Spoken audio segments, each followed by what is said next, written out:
Hello and welcome to Sports This Morning. I'm Cecilia Omogbe. I am Tayo Salam. It's great to have you join us again. All right, this is what the show looks like. We're starting off with the D Tigers. That's Nigeria's men's senior national team. They will resume camp today for the FIBA AfroBasket qualifiers in Kigali.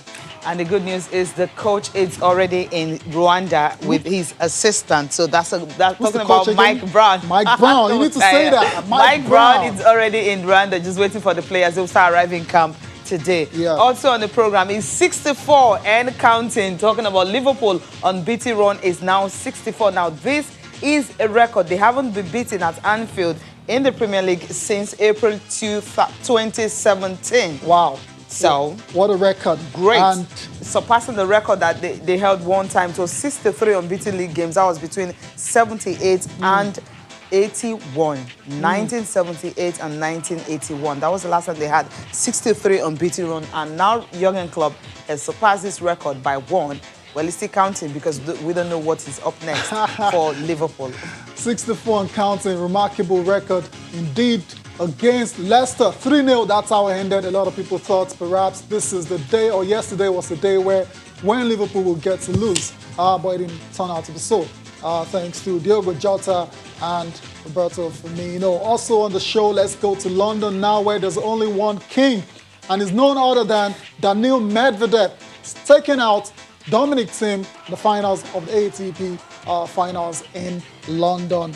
Street sets, Cecilia, and Daniil Medvedev is the king of London this morning. Yeah, and that's the biggest title of his career. Remember, we said he's one of those guys that had been really wonderful, so to speak, this season. He's 24, and this guy getting his first ATP Tour Finals title. Yeah. And what a way to do it against a US Open champion. ATP Finals champion, Daniil Medvedev. Saw a little thumbs up from Dominic. Dom has had a very good season. Of course. As well, it must be said. Winning the first major, I mean, that's big. They don't come bigger than that. And for Medvedev, is ending the season on a very good note. You remember I won in Paris as well. Of course. Now it's come to London to win. So it's the king of Paris, king of London. King of London. Just one man. Okay. We'll see what's going to happen at the Australian Open, which is still very dicey now. And that's where we're going up next. We're going there next. We're looking forward to the next season, because this season is over officially. Of course, officially it's over. Right, so we're looking forward to the next season already. There's still COVID out there, which is quite a shame. Because we all thought by the time 21 came around, we will not be talking about it. Maybe just a little bit of cases here and there. But then we have some cities still rising. Yeah, exactly. Still the basic, and that's what Australian Open mean.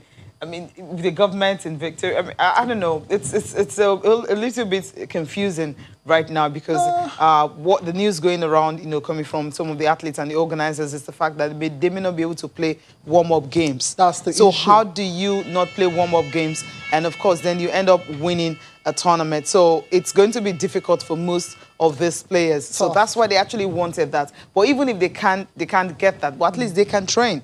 So that's what they are all thinking about right now. It's a very delicate situation because, like says Cecilia, the Australian, the Victorian government, they want to do what's best for their them. Country, yes. In terms of for their country and also for the athletes. Exactly, in terms of preventing the spread of COVID. So you totally understand. I believe the players are very sensible as well, so they understand it. But for their own parts, they need to play warm-ups. They need to be ready for this competition. And it's not looking that way because of the protocols. They have to be in the country, to quarantine for 14 days and all of that. But that's what they're going to have to deal with. And that's why Rafael Nadal and Novak Djokovic, who is the defending champion, he's said it over and over again: I'm going to go to Australia to defend my title, regardless of whatever the situation is. But both players have been talking about that competition and what they're expecting from the Victorian government. This time we're going to Ilorin, where the Volleyball Super Cup served off over the weekend at Ilorin. University of Ilorin Sports Complex. Cecilia has some very interesting games. Went down on Saturday. We're seeing pictures from the match between Kano Pillars and Sunshine Stars. Sunshine Stars won that game, not surprisingly, 3-0.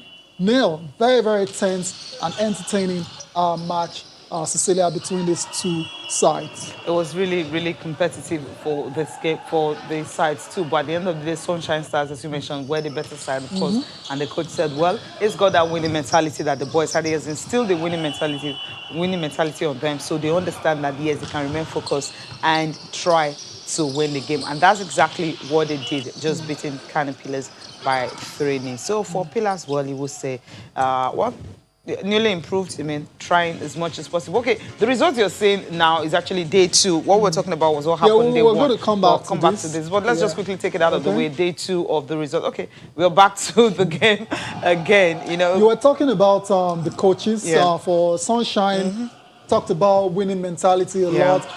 Despite the fact that they've not had a lot of time to prepare for this competition as well. Because of COVID. Because of COVID, yeah.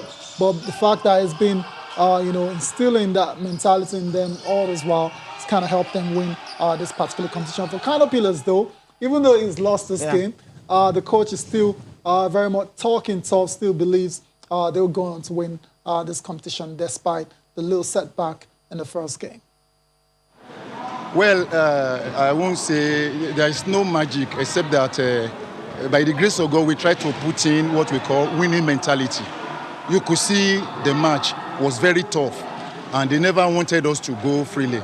But with that winning mentality, even though we were still struggling, because this is not the way we play. But due to the fact that we did not have enough time to train, to practice because of the COVID and all other protests and all other things, we are still struggling. But to the glory of God, we were able to win the match with our winning mentality. Yeah, we lost because they didn't play well. My plan is the same. When I came here to win and to take the trophy. I will still win this tournament. You still win this tournament. That's the coach of Kano Pillars, Musa Baba, sounding very bullish about the chances of winning this competition. Of course, you saw earlier match day 2 results, games played yesterday. Yeah. The women are there as well. Yeah, of course. It's not guys alone. You know, the first female match of the day, and also saw the winners of the 2019 the winners of 2019, talking about the Nigeria Security and Civil Defense Corps. It was a good one. If you can see the result, I mean, we mentioned it earlier for the women. NSCDC 3-0 against the Chief of Army Staff Spikers. It ended 3-0, and Kada Emirates and Nigeria Customs Service, also Nigerian Customs Service, beating the Kada Emirates 3-0. Let's go to the men now. That was what we saw earlier. You know, Chief of Army Staff Spikers, Sunshine Spikers also winning 3-0. The coach, you know, we heard from him earlier saying that, look, they're going on to win it. So 2 games now and 2 wins, so they're already dreaming. And for Kano Stars, they had to bounce back to win against the Nigerian Police Force 3-0. And Nigeria Customs Service and the NCDC, it was 3-2. That ended in favor of the civil defense players. All right, so that's it for the Volleyball Super Cup currently going on in Ilorin. Of course, we're bringing you more updates on our subsequent shows. Let's move on now. Let's talk about the big events that went down over the weekend right here, not in Lagos, in Kaduna, the maiden edition of the Kaduna Marathon, half marathon, Cecilia, and what a competition it was. For the Kenyans. I mean, surprise. Surprise, how? Of course not. I mean, of course not, yeah. Because they came, I mean, when they were coming, they knew what they were going to do. Some of them I spoke with on Friday, you know, before the tournament, before the event on Saturday morning. They said, look, we know what we can do. We know what we can achieve. We know we've only really had time to train or attend so many competitions as we would have loved to be. But then they had this, and then this was what they did. But then we need to go on a break now. When we come back, we'll talk more about the Kaduna Marathon, how the Kenyans dominated everything, and athletes from Plateau State also dominated the Nigerians.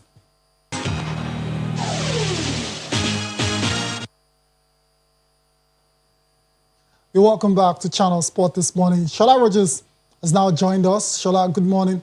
It's always great to have you on the show. Always a pleasure to be here. Hi, Sissy. Hi, how you doing? All right. I'm fine. Yeah, how was your weekend? Good one, right? Fantastic weekend. Busy as usual. You know how it is. These days, you don't even know the difference between a weekend and a weekday. It's all the same. But we move, right? We move. Yeah, gotta keep moving. That's the spirit. Before you joined us, we were talking about Kaduna Marathon. the Kaduna Half Marathon, the maiden edition in Kaduna. Yes. I was there, saw everything that went down, and you were following as well. So your thoughts on that competition? My thoughts. It's a welcome development. We've been asking for more competitions, but I'm not excited at the timing with the pandemic and everything. For me, you asked my thoughts, so I'm not too enthused about still having these mass gatherings and all of that. I still don't feel very comfortable with it. But if you take that away, we can't. But if we do, we want more. But it's time that they started organizing these things at the local level first before making it international, because it's like you're focusing on the elite angle, and what happens is that we have non-Nigerians always winning. It's not a bad thing. It's not a crime. But we need to organize these marathons also for Nigerians alone, so that they can also up their game and get the exposure and the extra minutes that they need to, get better at it. The Kenyans will always dominate, the Somalis will dominate, all of the African nations known for long distance races will keep dominating, So that's why I feel, though. But the organization was well put together. We've seen videos, we've seen pictures. I think they've done a good job. The organizers have done a very, very good job for first time out, So, because we need to put everything in perspective, and I think they've done well, Yeah, Cecilia. Yeah, these are the winners. Women from Kenya. Kenya, of course, Kenyans dominated the women and also the men's race on the day. But then let's talk about the Nigerian, category now. In that 21-kilometer race, we saw Emmanuel Gyan finishing 7th overall. I mean, he was among the elite athletes. Deal. That's a big one, for Emmanuel Gyan. And we're not looking at that. We're looking at, okay, when will the 3 million naira prize money, where will it go to? So he ended up winning taking a share of that, $10,000, prize money for, that will be shared among the winners and all that, because the winner got $10,000. Then you have the second, the second person, 3, just like 2, 3, just like that. They had like from 10,000 down to all the winners. So he had a share of that, and also going home with that 3 million. Now, he talked about the fact that they didn't really have much time to train, just had like 13 days because of the COVID. He was in Asaba, Asaba organized a race, the 10,000 kilometers. He also won that, so he came to Kaduna and won. And the surprising thing about the fact that for the women, we had a certain Vera Joanna, winning, the 21 kilometers. First Nigerian woman, to cross the line. I'm like, how old are you? She said 15. Wow. I'm like, oh, okay. If this is the first race, said, okay, actually it's her second, but this is the first time she's actually, competing, in a half marathon and all that. And she's just 15 from Plateau State too. So Plateau State is actually doing something remarkable. That's talent right there. You talk about Geran and all of that. Everybody knows that. It's either him or the other guy, because they actually belong to the same group. They have this strong group of athletes in Plateau State, and they tend to travel all around different parts. Their coach, I've forgotten his name now, is doing an amazing job keeping them together. And that's why we need to now call on organizers also. If we have a 15-year-old Nigerian female athlete who is running just a second marathon and is like the fastest Nigerian woman, what happens when she's done this 3, 4, 5 times? She just gets better and all. Of course. So we need to also start looking at creating marathon races that are local, that will allow talent like that come through. And there are a whole lot of them out there. You just need to create the enabling environment for them to thrive, And this is really exciting. At 15, 16. That's a big deal. In 4 years' time, where do you see her, In 4 years' time at the next Olympics, not this one that might not old, but the next one It's definitely that's don't definitely going to worry about hold. that. I knew you guys are going to pick that up. You know what? No, let's just listen to the two winners because everyone was looking at Rose Akusho that could win, or even Fadekemi Olude, but then they came second and third respectively. Listen to Emmanuel Geng talking and also Vera Johanna. So we've got a new kid in the block that can run marathon very well. Deborah Palm wasn't around. We know the reason. The baby's coming on the way. But then you had some, Plateau athletes also showcasing their talents here. I am happy because the training was not much. Because my target was to be among the top. Even the person that come first position, he escaped in my hand narrowly in ECOWAS game in Abuja last December. So it was somehow for me, but I'm still working towards my target. And then there's another thing, the joyful thing is that I'm happy because we're supposed to resume national camp yesterday. The minister has given the long distance mandate. So my target is for me to have a medal for Nigeria in Olympic. Because this has started from now, I believe I can get the target. Because that is what I have been working for. Since I can take the Nigerian flag at the Youth Olympic, nothing can stop me to go for the Senior Olympic. Now it's not the participation, it's about the target of the medal now I'm working for. And I've been running, this is my second time of running marathon. And I thank God for making me win the race. And I'll also thank my coach for training me to come for this competition and win. It's not by my strength or my power that I win this race. It's all by God's power that I win it. Yeah, that's Vera Johanna there. Wow. Just, keep hold on that name. It's a name that we know we'll always, talk about because of the way she started. You have, athletes like this and you're like, okay, she's so young. So she was even embarrassed by the whole media frenzy. The Ministry of Sports in Plateau State. Yes. The Athletics Federation of Nigeria have a lot of work to do. With someone like this now, it's time they actually took her in now.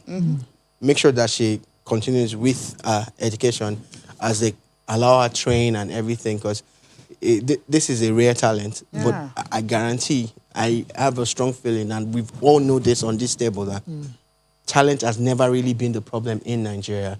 It's for us to create that conveyor belt that will take them from the rough, the diamond in the rough, and it becomes the finished product at 16.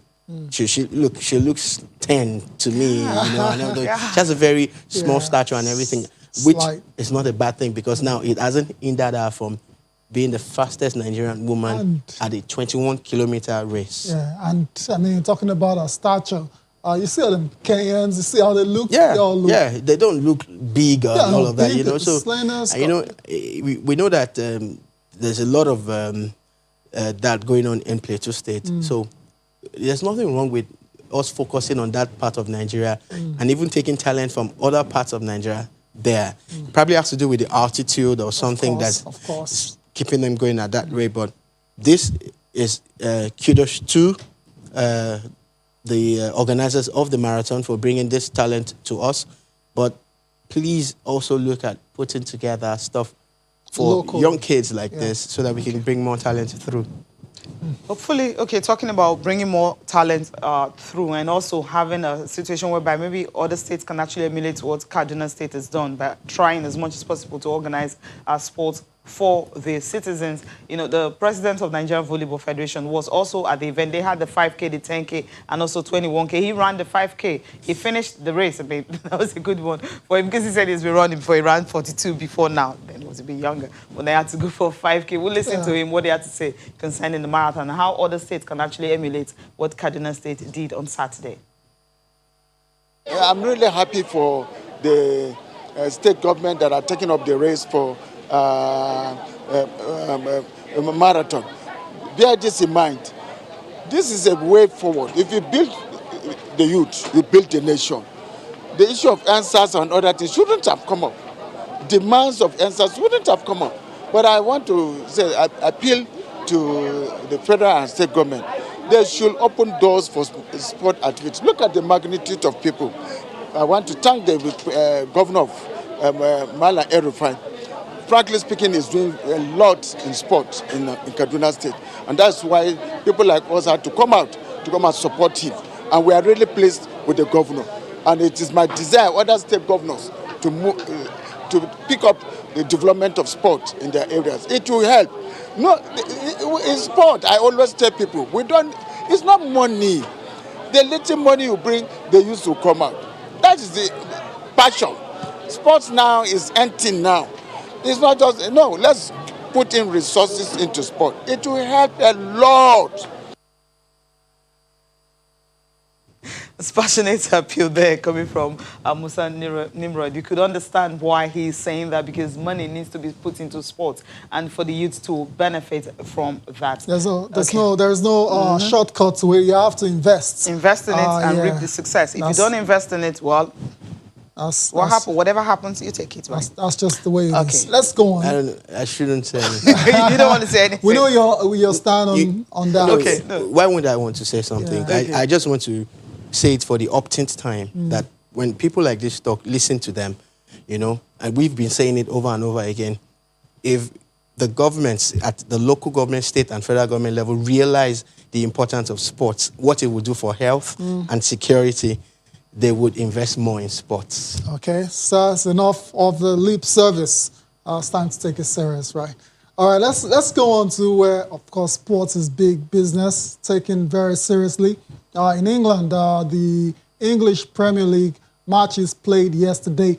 Match day 9, we saw Liverpool take on Leicester. A lot of people thought that was going to be a potential banana peel for the Reds, given all their injuries and whatnot. But they found a way to win that game convincingly at that. Liverpool 3-0 over Leicester. Now they extended the unbeaten record to 64. But before then, Merseyside rivals, Everton bounced back, returned to winning ways against Fulham. Fulham are looking doomed. 3-2, that's how it ended in favor of Everton. Dominic Calvert-Lewin. Shola, this guy kind of stopped scoring at the moment. Scored a brace in that game. They don't even call him that no more. It's DCL now. Yeah, DCL. Yeah. Now he has an alias. It's DCL. All right then, fair enough. West Ham 1-0 over Sheffield. This is just heartbreaking for the Blades. They're looking very blunt this season. 1 point after 9 games. It's ridiculous. Let that sink in. Don't do that. Anyway, you did last season, so we're going to rub it in. Don't worry. Sheffield, what's going on with Sheffield? I like what you did there. You know, the Blades have been blunt. Yeah, you know? too blunt. And really, we don't know what's happening with them. This is not what you would have expected based on what they had done last season and everything. But, you know, at times, these teams, they don't really have substance. You know, they just go with the momentum. And when they have the momentum, they ride it. And when it's out, it's out. So it's looking like there's no momentum, there's no drive pushing them, you know. But the best game for me, of course, yesterday was Everton-Fulham. So Alex Iwobi, yes, in a role that I'd never really seen him play before. Maybe he's done it, but I didn't take note, you know. Not playing as a right wing back and excelling. He mastered it. About 88% pass success. You're talking about all his tackles being 100%. You're talking about his assist, his bombing forward, everything. And I'm like, who is this guy? You know, because that's Alex Iwobi. I'd always seen him in the mode of a 9, a 8, or a 10. And that's, for people who don't know, is a forward-minded player. But this guy had a fantastic game. And the old Everton machinery just kicked in, you know. James and Richarlison and DCL. You know, it was a very, very good game. It was enjoyable, and especially as a Nigerian, it was the kind of game you wanted to see your players excel in. Yeah, and it did exactly. Just unfortunately, there was a couple of Nigerians on the losing side, Olaino and Tosin Darabioyo. That I look next time. Yeah, is Darabioyo in Nigerian? I think he's a Nigerian, but he's not super good player. So that's why I use the word Nigerian. Okay, because he has a Nigerian name. He has a Nigerian name. No, okay, you guys need to educate us. Does he have a Nigerian passport? I get what you're saying. Yeah. I think Tayo is just looking at the Nigerian. Anybody that has a Nigerian name is a Nigerian. Yeah, we know what you're trying to do there. Let's go to Liverpool now. Let's go to the Liverpool. game. I mean, that Liverpool against Leicester City, 3-0. Liverpool went into the game not having their backline. Literally, before, during the international break, we were saying no backline at all. Jordan Henderson, Thiago Alcantara, Virgil van Dijk, Joe Gomez, Arnold, they're all injured. But then... Mo Salah as well. Salah, there's so many, it's countless. Johnny Evans started the onslaught for Liverpool, literally. Against this team. The header was powerful. Yeah. And of course, after that, Diego Jota, the guy. Diego, what a signing. What a signing is proven to be. I said this. Firmino, finally. Yeah. Get a score. That one, yeah. I said this, and I'm going to say it again. Diego Jota is a guy that needs more playing time. Diego Jota is a perfect fit for Liverpool, and it's shocking how they still start one or two people ahead of him. I'm not going to mention the person's name because Firmino. I won't mention Bobby's name. I used to be a big fan of Bobby Firmino, but I'm like, look, you're not actually getting the goods. He's so happy. Yeah, one goal in like 10 years and everybody would not rest now. You see, but this Jota guy needs more playing time. The guy is amazing. He's beautiful to watch on and off the ball. Yeah. His movement, everything. And again, squad depth is what you see. With a team that's decimated, due to injuries and stuff, you would have thought, okay, maybe Leicester would come at them and do some exploits. But look, Anfield still remains a fortress. And it's going to take a lot more than what we saw yesterday to breach that fortress. 64. Yeah, 64 it's going to take a lot more. I don't know who's going to be able to do it. Looking at all the teams this season, I've not really seen a team that will do it. Maybe Manchester United. Leeds United actually came pretty close. They did an amazing job. Nobody saw them scoring that many goals, but at the rate they're going, Liverpool are going to set this record and push it further. Interesting. Anyways, let's get the post-match reaction of Jurgen Klopp. He's understandably very delighted that they found a way to win that game despite all their injury issues. No time to celebrate for Jurgen Klopp. Already looking forward to the next game because they're coming thick and fast. No time to rest. He's actually very, very, very angry. He's been vocal about it. After this match yesterday, he actually went... Is he still talking about it? Yeah, he's really mad at them. You're playing on Wednesday, they're going to play on Saturday again, then play the following... But who is he mad at, though? Like, who's he mad at? He's mad at the broadcasters. He's saying that why are they allowing the games to come, so thick and fast and everything. But you see... it's a very I know it's difficult, but this is what we live for. Okay. All right, this is what we live for. Of course, we'll talk about Arsenal after we return from this break. And also, Jose Mourinho talking. Welcome back. We're going to talk about Arsenal and what they did at the weekend. Leeds United, well, they started, we know they can actually score goals. But then against Arsenal, they couldn't score any, even when Pepe was red-carded and he was out of the game. So that game ended goalless. I mean, there was no games. Arsenal, Arteta. I mean, the narrative out there is that Arteta has come in and has changed the culture. Arsenal are on the upward trajectory. I don't see all of that. He has changed the culture. We can agree with that because this is not the way Arsenal used to play what are football. they now? What's the culture now? The culture is you don't have to dribble and get everything and play good football. So they don't play change the culture for the anymore. good or it for was the an worse? exciting game, really. I mean, a goal could have come. It was an exciting game. But the Arsenal I know before they play good football. That's what I enjoy them doing. So that's not the case. I'm not really seeing that. The creativity you have in the midfield is totally gone. Of course, there's no creativity. Then they gave a good account of it. And this guy still cannot score a goal. First shot on target. In how many games? In 9 games. Okay. First shot on target. Of course, it didn't go. Shola Rogers, you're just smiling. I mean, why? I was actually enjoying the banter, the back and forth. I just said the culture has changed for the worst. The culture hasn't changed for the worst. I didn't say for the worst. I said culture has changed. You talked about the style of play and they don't play the way you like. But the truth is, Arsenal are not doing badly. Okay. Really? They have a new coach who is working hard at bringing the team back up. Look, I think he's done better than most new coaches in other clubs. I think that people still need to give him a lot of support. Yep. And, it's not going to happen overnight. True. Because, look, as bad as it is, they didn't lose. You need to understand. that was an important 1 point on the road. It always comes back to bite you, you know. So this is important that they got this one.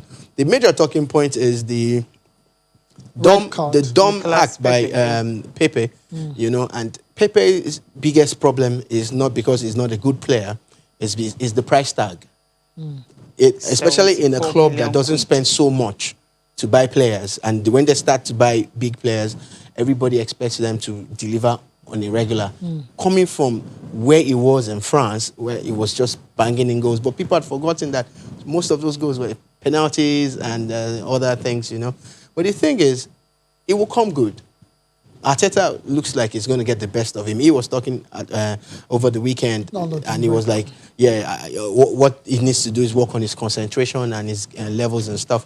For me, I'm not going to say anything bad about Arteta. So far, so good. I've seen improvements, and I'm seeing that upward trajectory.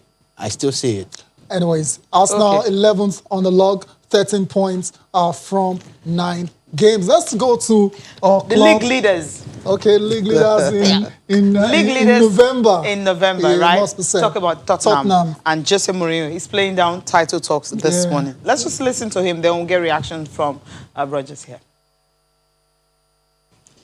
Yeah, a great one. I mean, Spurs fans, those that were actually talking about Jose Mourinho, they don't want him at the club and everything. All of them right now, he's brought them back, right? That's what I think. It's just easy with results. Yeah, the results are coming in. He said something about... We see Rogers, I mean, why are you... I'm happy. Okay, all right. Okay. I'm extremely happy. You see, I've done a lot of research into Jose Mourinho. I've watched a whole lot of documentaries and stuff. And I understand the man, Mourinho. He's a smart guy. He's very intelligent. And this is what he's done now. Mind games. He's already saying, don't consider us for the title. What he's saying is, we're going to win the title. But I'm not going to let you put us under pressure. In the last 1 year that he has been at Tottenham, only Klopp has gotten more points than him. Do you know what that means? Like, with this same Tottenham team, the same team, how many additions has he really had? You get maybe 1 or 2, right? So, this is what you do with a world-class coach. You step out of his way. Let him do his job. Let him work. No matter how crazy it sounds, just let him work. No interference. That's what's happening at Tottenham and the results. And that's why he's saying he doesn't care about what's happening elsewhere. You know, wage bills. I don't care. You just give me the players I want and let me give you the result. And that's exactly what Daniel Levy has done. A lot of people That's what you should do when you have a world-class coach. Just let him get on with the work. Let him do the job. Regardless, there'll be issues, but let him do the job. Anyways, for the first time since 2014, Spurs end a day on top of the Premier League table. Still a long way to go. So many games still to play. So early does still. Let's talk about matches that will be played today before we look at the papers. Games in the Premier League. The concluding matches of match day 9. Wolves will be in action. Southampton will be in action as well. There's also Burnley versus Crystal Palace. Before we look at the papers, Cecilia, let's take a couple of tweets. Cecilia. Okay, we'll just take some. Nobleman Flyer says it will be activated the beast mode yesterday, same as the lineup. But then we have similar for Nigeria that shows the technical deficiency. Okay, so what he did shows the technical deficiency that Genedro has only. And it's the only team that will break the Anfield Fortress. Okay, Arsenal is the only team that will, Everton is the only team that will break the Anfield Fortress. United forever. Watching from Code England. Okay, England is code right now. Okay, we have this one from Goriola Adio. It is a message for you. It says, I don't agree that organizing marathons exclusive to Nigerians will up our game. Adding international professionals to the mix will push Nigerian athletes to improve. We don't want local champions. You want international world champions. Yeah, but I mean, he doesn't. I didn't say that. Exclusive. What he doesn't get, and I'm going to repeat it. In sports, we have elite sports, and we also have local or grassroots sports. You're not organizing grassroots sports enough. You don't even have a grassroots sports tournament. Then you're doing elite sports. Then you say Nigerians are not winning. You know, so this is what we do. We're saying let us have grassroots sports, so that people are training constantly. Then they can become international champions. It's not about trying to build local champions or not. Okay. You know? All right, let me just take this last one from Mark Anthony. He says, I Ajeromi Ifelodun local government is one local government that has taken sports to another level. They have standard synthetic football pitches, a basketball court, a table tennis hub, and a sports council in place for maintenance. More of that. Okay, more of that. That's what you are talking about. They even took footballers abroad a couple of years ago. They're doing a whole lot in that Ajeromi Ifelodun. I can endorse that. I concur to that message. Okay. All right. Papers, before we go, Complete Sport, Okoye keeps second clean sheet in a row. That's in the Dutch Eredivisie. Marco Okoye Spiegels, our #1 goalkeeper, was in good form for Sparta Rotterdam in a 6-0 win over ADO Den Haag. Let's go to the next Sporting Sun, you have Ndidi says, Roger said Ndidi is not fit to start games, so he's still injured and he will be placed 90 minutes. Everton win. Okay, that clean sheet is still there. Let me go to the next one. Sporting Life, that's the last one we'll talk before we leave the studio. Ronaldo will not be sold next summer. That's what Juventus chief is saying. And of course, you have Igalo returns to Eagles. Okay, Fallout. Okay, this. Okay, what's that? Check the details right here. I'm not the one saying it, but that's what they're saying right now. Igalo, really? The outcome of the meeting, FG to, well, okay. FG whatever. to do what? To ask. They didn't appoint Gennaro. They'll be meeting on Tuesday in Abuja. Technical reports of Sierra Leone game tops the agenda. FG so Nigeria ready to pay $1.2 million for German to go. All on Sporting Live. We are in recession. I don't know how they're going to get that money. So just thank you so much for coming on the program. Yeah. Okay. Thank you so much for watching. I'm Cecilia Mogbe. Have a great day. I am Tayo Salam. Enjoy the rest of your day.